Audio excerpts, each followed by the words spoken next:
자, 이번 시간에는 이 리베이스를 좀 더 깊게 들어가는 시간인데요. 일부러 충돌을 내볼 겁니다. 그리고 충돌을 내는 과정에서 리베이스가 어떻게 동작하는가에 대해서 여러분들이 이해하는 데 도움이 될 겁니다. 그리고 이제 리베이스는 여러분이 다른 사람과 공유하지 않은 커밋들에 대해서만 리베이스를 하셔야 돼요. 그래서 여러분이 git pull을 하고 하지 마세요. 그 다음에 그 이후에 만들어진 커밋들에 대해서 리베이스 작업을 하고 그 다음에 git push를 하는 겁니다. 그리고 git push를 한 다음에는 그 push를 통해서 이미 올라가서 다른 사람이 공유했을 만한 것들은 여러분 손대시면 안 돼요. 그것도 기억하시고 이 리베이스를 보셔야 됩니다. 자, 저는 현재 디렉토리를 초기화시키겠습니다. 여기다가 다시 시작할 거예요. 그리고 파일의 이름은 f1.txt라는 파일에다가 첫 번째 줄에다가 a라고 넣습니다. 됐죠?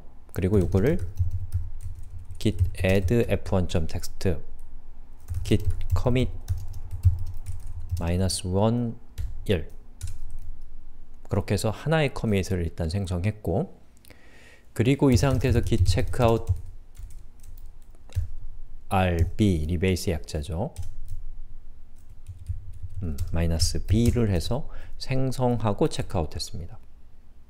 그리고 f1.txt의 두 번째 줄에다가 저는 r1이라고 쓰고 저장 git commit -am r1. 그럼 현재 저는 어떤 상태인가요? 이런 상태죠. 즉, 마스터 브랜치의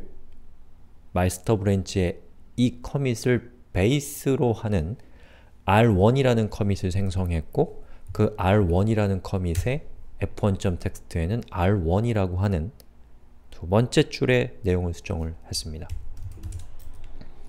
자, 그리고 저는 다시 체크아웃을 해서 마스터로 돌아온 다음에 f1.txt의 두 번째 줄에 저는 m1이라고 내용을 수정했고, git commit -am m1이라고 해서 마스터 브랜치에서 f1.txt를 수정했습니다. 그럼 저는 현재 어떤 상태일까요? 이런 상태죠. 즉, 마스터 브랜치에서 m1을 수정해서 이제 마스터 브랜치와 rb 브랜치는 서로 다른 길을 가기 시작한 겁니다.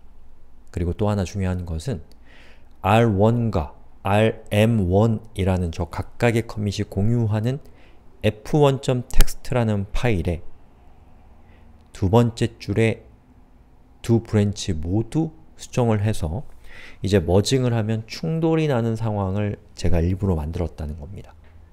그런데 그 리베이스의 충돌은 좀 복잡하기 때문에 제가 커밋을 몇 개 더 만들어 볼 겁니다. git checkout rb f1.txt의 여기를 r2로 바꿨습니다. git commit -am r2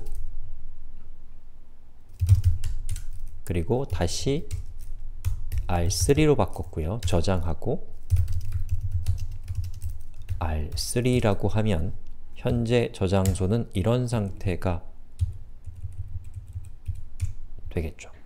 보시는 것처럼 rb는 r1, r2, r3 이렇게 세 개의 커밋을 가지고 있고, 마스터 브랜치는 m1이라고 하는 것을 최신 커밋으로 갖고 있습니다. 그리고 f1.txt에서는 병합을 할 때 충돌이 일어날 수밖에 없는 상황을 만들었다라는 겁니다. 자, 그럼 이 상태에서 제가 마스터 브랜치를 리베이스를 한다, rb 브랜치를 마스터 브랜치로 리베이스를 한다라는 것은 무슨 뜻이냐면, 일단 명령은 이거죠. 마스터.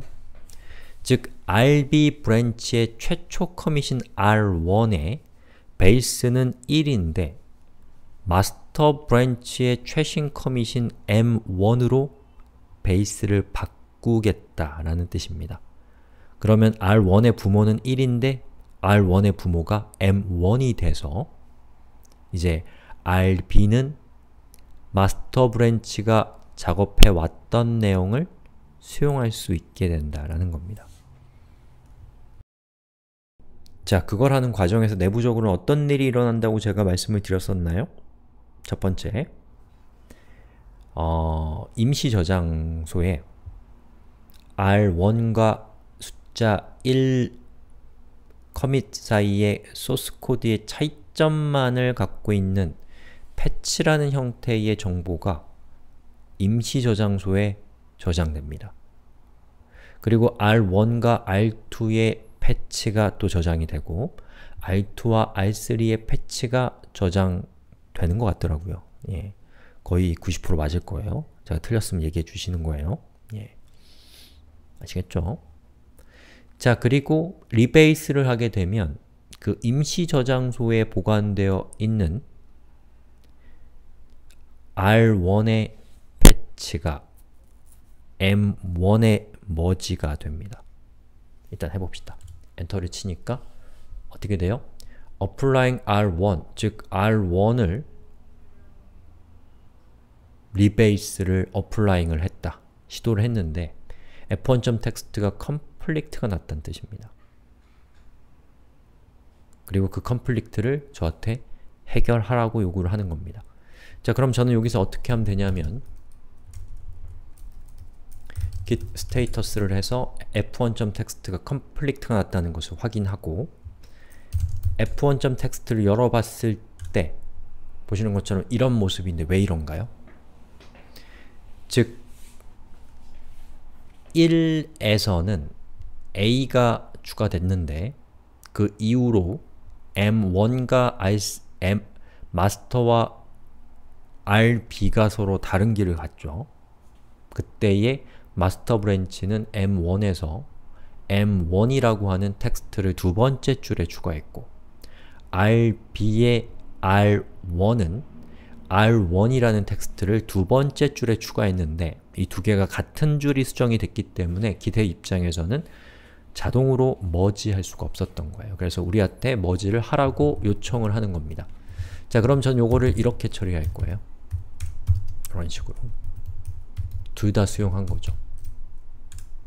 그리고 git add f1.text 라고 하고 그리고 git rebase를 하는데 git status를 해보면 커밋을 충돌 났던 걸 해결했으니까 이제 rebase continue를 하세요 라고 나와있죠. 저걸 실행하고 엔터를 치면 이번에 또다시 충돌이 일어납니다. r2를 m1과 r1을 병합한 결과에다가 적용하려고 하니까 자, 그때의 저장소는 어떤 상태인지를 봅시다. 자, 보시는 것처럼 우리가 r1과 m1을 병합하는 것에는 성공했거든요.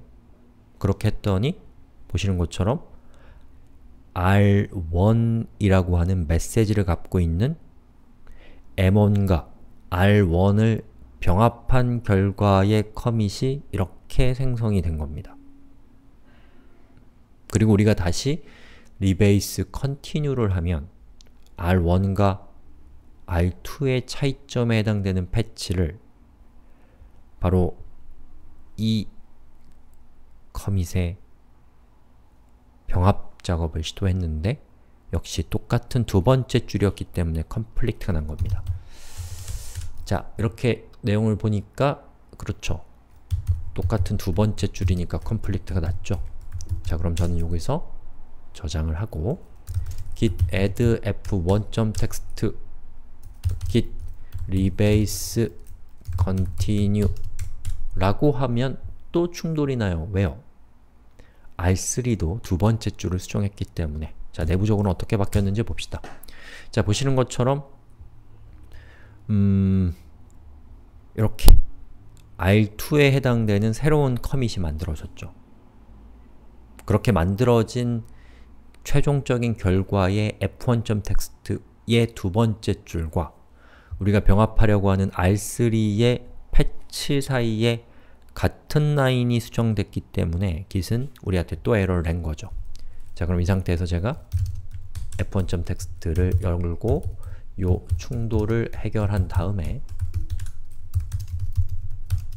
git add f1.text git rebase continue 라고 하면 이번엔 applying 3만 나옵니다. 즉, 리베이스의 성공해서 끝났다는 뜻입니다.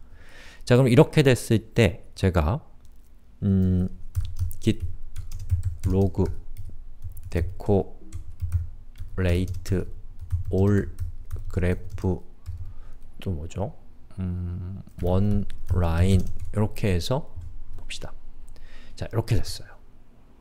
보시는 것처럼 이 직전에는 RB의 커밋들이 이렇게 있었는데 최종적으로는 요 세 개의 커밋은 삭제가 되고 R3를 병합한 결과인 이 커밋이 만들어지면서 여기에 있었던 RB가 이제 누구한테 가요? 바로 새롭게 생성된 이 R3의 3로 체크아웃된 것을 볼 수가 있는 것이죠. 이렇게 되면 RB 브랜치는 마스터 브랜치가 작업했던 이 내용을 가지고 있을 뿐만 아니라 RB가 작업했었던 내용인 요것들을 병합한 그 결과인 요것을 가지고 있고 무엇보다도 RB가 어떤 역사를 갖고 있는지를 가지치기 없이 깔끔하게 한 줄로 보여준다라는 것이 리베이스의 핵심적인 가치라고 할 수가 있겠습니다. 자, 여기까지 해서 리베이스를 살펴봤는데요. 저는 자신의 프로젝트의 복잡도에 따라서 그 복잡도에 적합한 도구를 사용하는 것이 현명하다고 생각합니다. 그리고 프로젝트가 복잡하지 않은 상태라면 리베이스를 사용하는 것이 너무 좋은데 그것이 너무 많은 학습을 요구하는 상황이라면 그거는 나중에 하셔도 되는 거라고 생각합니다. 그래서 이 리베이스가 여러분에게 적정 수준의 기술인지 기능인지를 잘 따져보셔서 이거를 사용할지 사용하지 않을지를 잘 생각해 보시길 바랍니다. 리베이스에 대해서는 여기까지 하겠습니다.